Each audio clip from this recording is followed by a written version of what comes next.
High, আমি Ruby, আরও এসে গেছি ব্লগে। শ্রী শ্রী ঠাকুর রামকৃষ্ণের কথা নয়। আমার ভিডিও যদি ভালো লেগে থাকে কমেন্ট করবেন, আর যারা নেই প্লিজ একটা সাবস্ক্রাইব করবেন। শুরু করি ঠাকুরের কথা।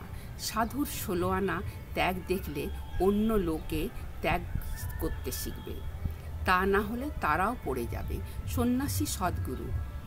অভ্যাস দ্বারা মনে অসাধারণ শক্তি এসে পড়ে, তখন ইন্দ্রিয় সংযম করতে, কাম ক্রোধ বশ করতে কষ্ট হয় না।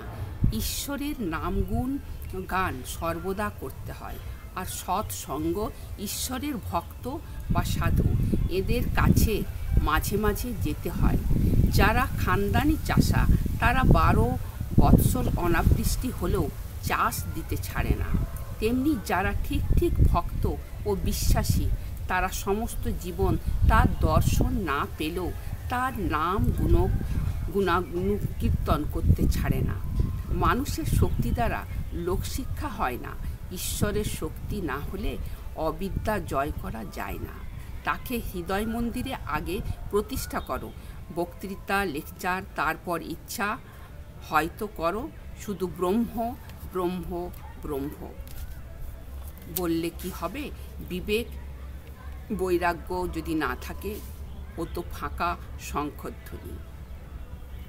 জয় শ্রী শ্রী ঠাকুর রামকৃষ্ণ।